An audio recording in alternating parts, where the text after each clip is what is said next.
Hello, touch screen math class में आपका स्वागत है। आज हम आपको जो इंटरमीडिएट का एग्ज़ाम बिहार बोर्ड के द्वारा हुआ है उसका मैं ऑब्जेक्टिव का सॉल्यूशन आज आपके पास लाया हूँ। तो आज मैं आपको पूरा ऑब्जेक्टिव बताऊँगा, तो कृपया कर ध्यान से देखिए।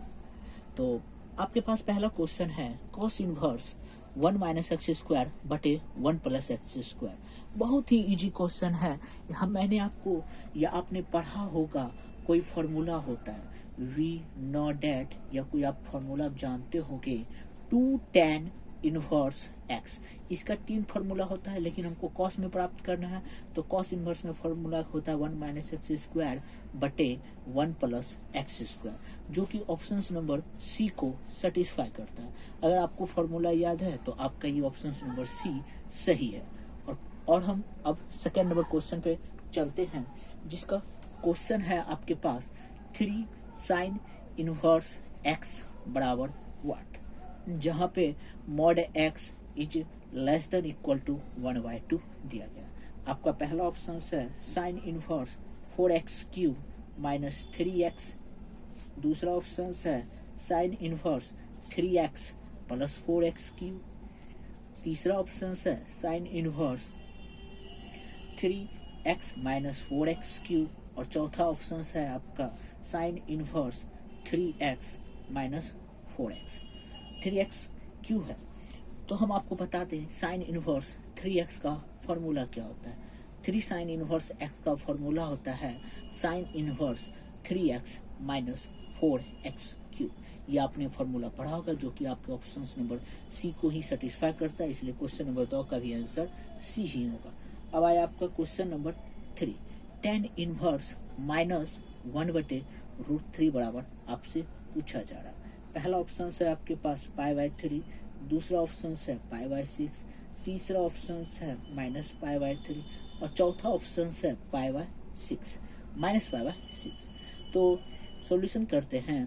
tan इनवर्स माइनस है -1/√3, तो tan इनवर्स माइनस को रहने देते हैं और √3 1/√3 का मान π/6 होता है, जो कि tan π/6 के बराबर होता है। और tan इनवर्स हम इसे लिख सकते हैं tan माइनस π/6, अंदर प्रवेश करवा दिए, tan कट जाएगा तो माइनस π/6। और जो ये tan इनवर्स के रेंज में आता है -π/2 से π/2 के रेंज में आता है, इसलिए ये ऑप्शन नंबर डी आपका सेटिस्फाई करता है। इसलिए क्वेश्चन नंबर 3 का आंसर ऑप्शन नंबर डी -π/6 होगा। ठीक है, अब हम क्वेश्चन नंबर 4 की ओर चलते हैं। आपका क्वेश्चन नंबर 4 है, ठीक है, आपका है साइन इनटू यहाँ पे है sec inverse x plus cosec inverse x बराबर। पहला ऑप्शन है आपके पास π/2, दूसरा ऑप्शन है 0, तीसरा ऑप्शन है -1 और डी चौथा ऑप्शन है 1। तो सॉल्यूशन करते हैं। तो साइन इनवर्स, और यहाँ पे हम ये जानते हैं sec inverse x plus cosec inverse x का मान क्या होता है π/2। ये फॉर्मूला होता है sec inverse x plus cosec inverse x π/2 के बराबर होता है, इसलिए साइन π/2 का मान आपका 1 होता है, इसलिए ये ऑप्शन नंबर डी को सेटिस्फाई करता है। अब क्वेश्चन नंबर हम 5 की ओर चलते हैं। आपका क्वेश्चन नंबर 5 है 2 tan inverse 1/3 plus tan inverse 1/7। ठीक है, आपका पहला ऑप्शन है π/2, दूसरा ऑप्शन है π, तीसरा ऑप्शन है π/4 और चौथा ऑप्शन है 2π।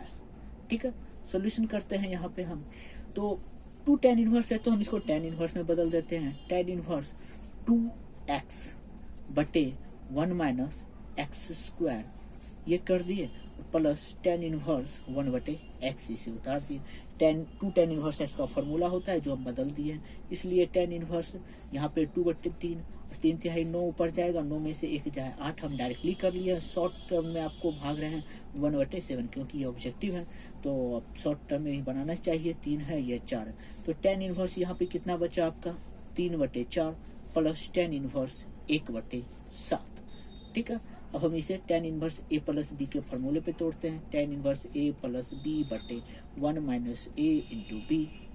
ठीक है, अब tan इनवर्स क्या हो गया आपका, एलसीएम लेंगे, 7 चौक 28, 7 21 प्लस 4, नीचे में 28, 28 माइनस 3, 28 28 कैंसिल, 21 4 25 और नीचे में भी 25 हो जाएगा। तो हम इसे लिख सकते हैं tan इनवर्स 25/25 बराबर 1। तो tan इनवर्स 1 और tan इनवर्स 1 को हम क्या लिख सकते हैं, tan इनवर्स tan π/4। 1 को लिखे, tan कट गया, बचा क्या π/4। ये ऑप्शन नंबर आपके सी को सेटिस्फाई करता है। 5 का ऑप्शन नंबर सी है। और उसके बाद आपका छठा नंबर क्वेश्चन है, आपको कोई डिटर्मिनांट दे दिया हुआ है, आपको डिटर्मिनांट दे दिया हुआ है 1 3 4 और 2 7 8 4 9 16 और आपको इसका मान पूछ रहा है। तो पहला ऑप्शन आपके पास क्या है 23, दूसरा ऑप्शन से 0, तीसरा ऑप्शन से है 1 और चौथा ऑप्शन से नन। ओके, ये आपके पास ऑप्शंस दिया हुआ है। अब हम इसको सॉल्व करने के लिए चलते हैं। तो हम इसे डायरेक्टली सॉल्व करते हैं। मान लेते हैं इसको थोड़ा देर के लिए, ये मान लेते हैं लेट वेक्टर, ये मैट्रिक्स ए बराबर इतना है तो 1 को रखे और 16 सत्ते 72 से 112 माइनस 72 माइनस 2 रखे और यहाँ पे ये खत्म तो 16 थे 48, 16 थी 48 माइनस 8 72, 9 चौक 36, 9 चौक 36 प्लस 4 ले लिए तो 8 24 माइनस 7 चौक 28 और इसे घटाएंगे तो कितना हो जाएगा 40 माइनस 2, ये घटाएंगे तो 12 आ जाएगा प्लस 4, ये कितना हो जाएगा 4 माइनस 4 हो जाएगा और फिर इसके बाद 40 माइनस 24 माइनस 36, 36 4 40 तो ये भी 40 ही हो जाएगा, 40 माइनस 40 0 के बराबर हो जाएगा। इसलिए ये ऑप्शन नंबर बी को सेटिस्फाई करता है। इस तरह के क्वेश्चन का हम मैग्नीट्यूड निकाल लेते हैं, मतलब मैट्रिक्स निकाल लेते हैं। ये आपके क्वेश्चन नंबर 6 को बना दिया। ठीक है, अब हम क्वेश्चन नंबर 7 की ओर चलते हैं। क्वेश्चन नंबर 7 आपका है, इसमें भी आपको 1 1 1 ए बी सी और फिर उसके बाद बी प्लस सी, यहाँ पे सी प्लस ए, यहाँ पे ए प्लस बी, ये दे दिया और इसका मान आपसे पूछ रहा है। पहला ऑप्शन है आपके पास 1 प्लस ए प्लस बी प्लस सी और दूसरा ऑप्शन है आपके पास ए प्लस बी प्लस सी और तीसरा ऑप्शन है 1 और चौथा ऑप्शन है आपके पास 0। तो हम इस तरह के सॉल्यूशन करते हैं। लेट मान लेते हैं ये 1 है, तो हम क्या किए इस बार अप्लाई कर देते हैं कॉलम C3 में C2 को ऐड कर देते हैं। डायरेक्ट यहीं पे हम अप्लाई करते हैं, अप्लाई C2 में C2 प्लस C3 में हम अप्लाई करें C3 plus C2 1 1 1 A B C. तो यहाँ पे क्या हो जाएगा ए प्लस बी प्लस सी, ए प्लस बी प्लस सी और ए प्लस बी प्लस सी।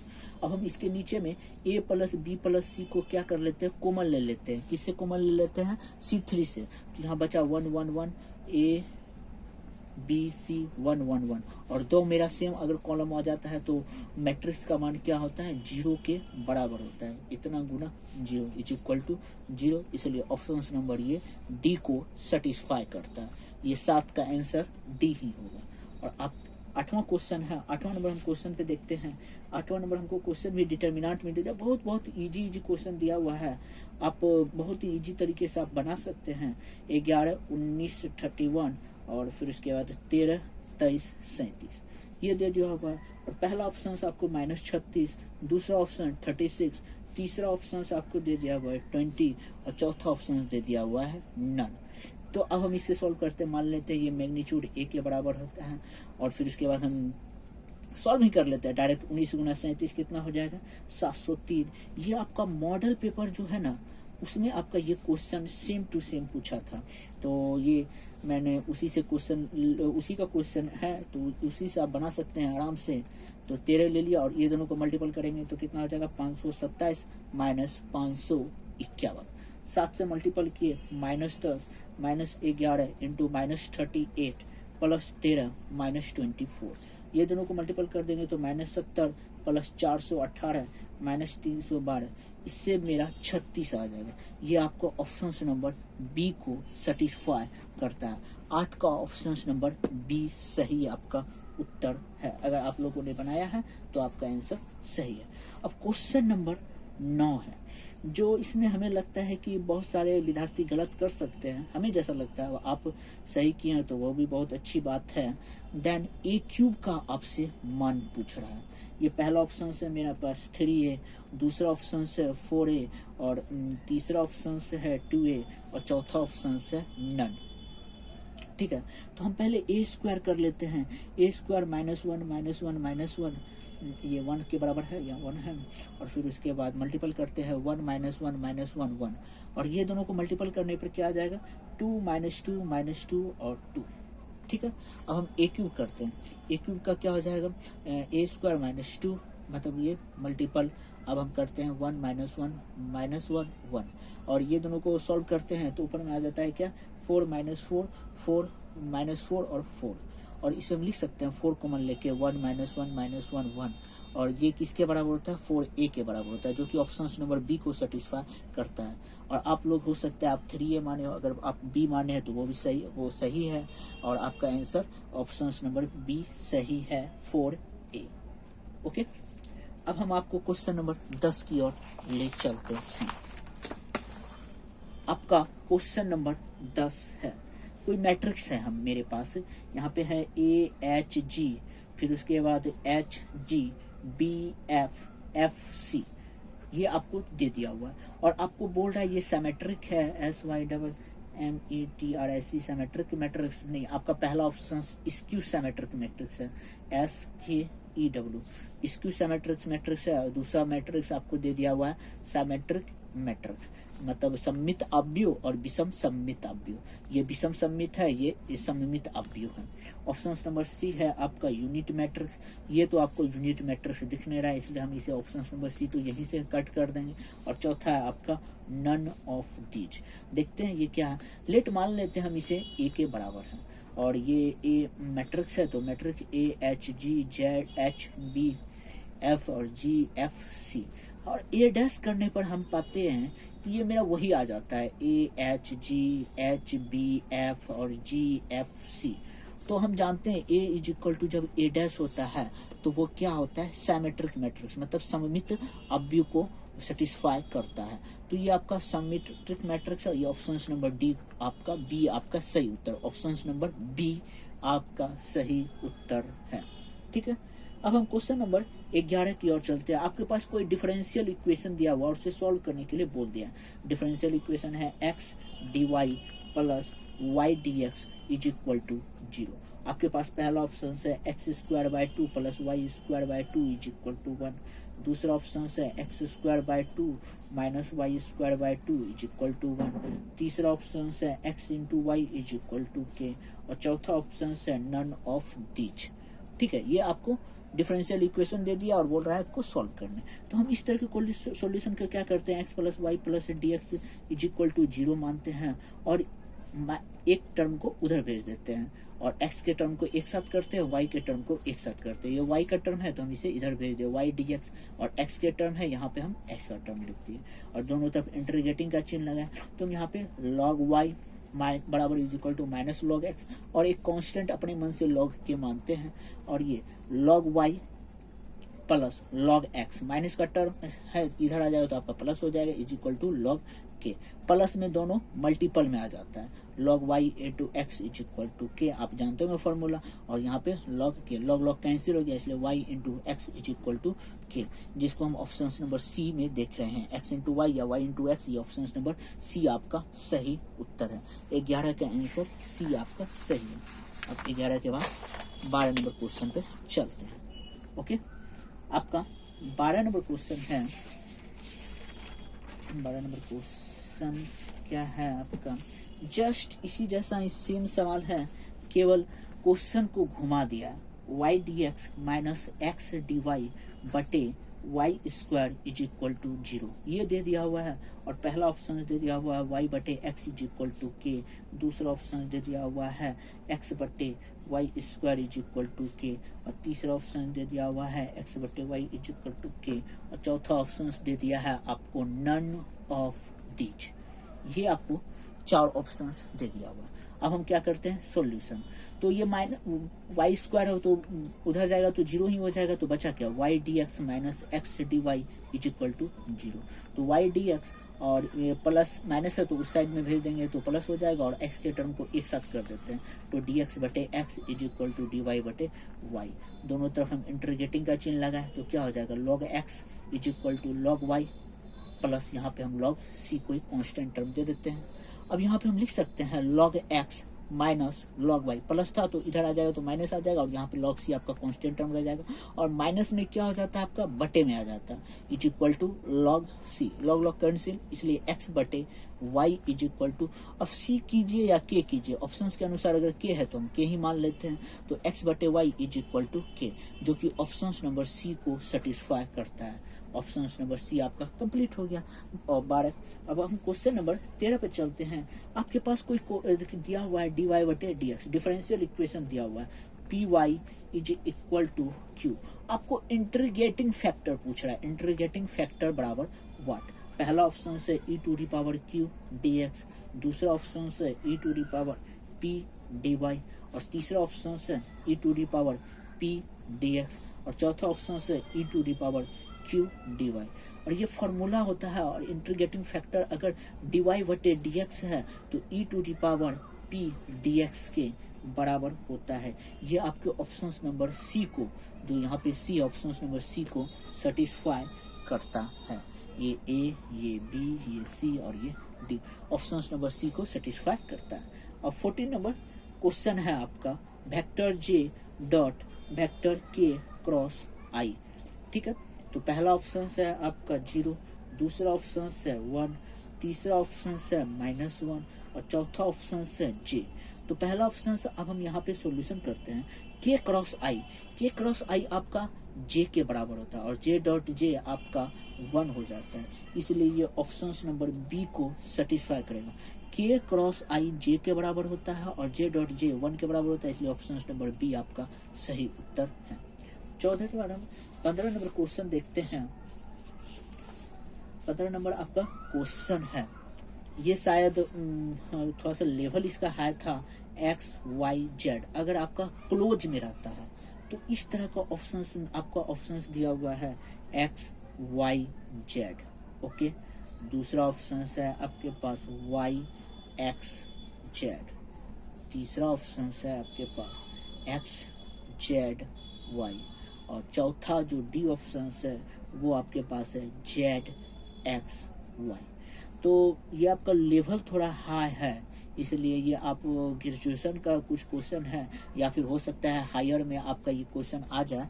तो इस तरह के क्वेश्चन में हम चेंज करते हैं ना, तो अगर y को हम x की जगह कर रहे हैं तो z को y के जगह पे और z को x के जगह पे करते हैं, इस तरह से हम इसको चेंज करते हैं। और फिर उसके बाद फिर अगेन हम जब चेंज करेंगे तो z को हम x के जगह पे कर देंगे और y को x, इस तरह से हम चेंज करते हैं। मतलब ये y है तो इसको फर्स्ट घर में भेजे तो z आपको सेकेंड घर में आ जाएगा और फर्स्ट घर वाला आपका थर्ड घर में आ जाएगा। फिर z आपका फर्स्ट घर में आ रहा है तो x सेकेंड घर में और y आपका थर्ड घर में। इस तरह से ये ऑप्शन नंबर आपका ऑप्शन नंबर डी सेटिस्फाई करता है, इसके अलावा कोई भी ऑप्शन आपका सेटिस्फाई नहीं करता है। ये प्रश्न नंबर 15 कंप्लीट हुआ। अब प्रश्न नंबर 16 है differentiation of e to the power x cube. आपका पहला ऑप्शन है e to the power x cube, दूसरा ऑप्शन है 3x square e to the power x, और तीसरा ऑप्शन है 3x square e to the power x square, और चौथा ऑप्शन है 3x square into e to the power x cube. तो हम सॉल्यूशन करते हैं differentiation of e to the power x Q. पहले e to the power x का क्या होता है, e to the power x, और फिर इसके बाद 3x स्क्वायर, जो कि ऑप्शन नंबर डी को सेटिस्फाई करता है, इसलिए आपका 16 नंबर क्वेश्चन का आंसर डी सही है। ठीक है, अब 16 के बाद हम 17 नंबर क्वेश्चन पे चलते हैं। 17 नंबर क्वेश्चन आपका differentiation of log 3 to the power x। ये आपका क्वेश्चन है। आपका पहला ऑप्शन है 1/3 टू दी पावर x, दूसरा ऑप्शन है log 3, और तीसरा ऑप्शन है x log 3, और चौथा ऑप्शन है डी, जो आपका ऑप्शन है वह 1 के बराबर है। तो डिफरेंशिएशन ऑफ लॉग, हम इसको थोड़ा देर के लिए x मान लेते हैं। तो log x का डिफरेंशिएशन हम क्या जाने हैं 1/x होता है, तो 1/x लिख लिए। अब हमको इसका भी तो करना है, ये a to the power x है, और a to the power x का डिफरेंशिएशन क्या होता है a to the power x into log a। तो a के जगह पे आपका 3 है तो हम 3 to the power x into log a, ये कट गया तो आपका क्या आ गया log 3। ये आपके ऑप्शन नंबर बी को सेटिस्फाई करता है। 17 का ऑप्शन नंबर बी होगा। अब हम इसके बाद 18वें नंबर क्वेश्चन पे चलते हैं। Differentiation of 1/sin x plus e⁻x। ठीक है, आपका ऑप्शन से पहला -1/sin² प्लस e⁻x, दूसरा ऑप्शन से cosec x प्लस e⁻x, तीसरा ऑप्शन से -cosec x into cot x plus e⁻x, और चौथा ऑप्शन से cosec x into cot x plus e⁻x। तो पहले हम क्या करते हैं, 1/sin को बदल देते हैं cosec में, लीनियर में मतलब बटे में था तो हम उसको ऊपर में कर लिए, cosec में बदल दिया। अब cosec का क्या होता है, -cosec x into cot x plus और e⁻x का तो e⁻x होता है, जो कि ऑप्शन नंबर सी को सेटिस्फाई करता है, इसलिए 18 का ऑप्शन नंबर सी सही है। अब 18 के बाद 19 पे चलते हैं। Vector k cross i cross j, ठीक है। तो ये आपका पहला ऑप्शन क्या है, 0, दूसरा ऑप्शन i, तीसरा ऑप्शन j और चौथा ऑप्शन k है। सॉल्यूशन लिखते हैं। तो i cross k vector k के बराबर होता है और k क्रॉस k 0 के बराबर होता है, जो कि ऑप्शन नंबर ए को सेटिस्फाई करता है।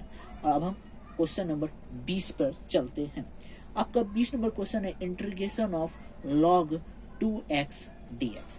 ठीक है, पहला ऑप्शन है आपका x प्लस k, दूसरा ऑप्शन है log 2 प्लस k और तीसरा ऑप्शन है x log 2 प्लस k और चौथा ऑप्शन है x² log 2 प्लस k। यहाँ पे हमने क्वेश्चन में देखा log 2 मेरा कांस्टेंट टर्म है, तो हम कांस्टेंट टर्म को क्या कर लिए, बाहर कर लिए, बाकी जो बचा उसको रहने दिए। log 2 आपका कांस्टेंट है, dx का इंटीग्रेशन x प्लस कांस्टेंट के टर्म में आप k लिख देते हैं, जो कि आपके ऑप्शन नंबर सी को सेटिस्फाई करता है। ये आपका 20 का ऑप्शन नंबर सी सही उत्तर है। और आपको इस वीडियो का PDF आपको डिस्क्रिप्शन में मिल जाएगा, आप वहां से डिस्क्रिप्शन से देख सकते हैं।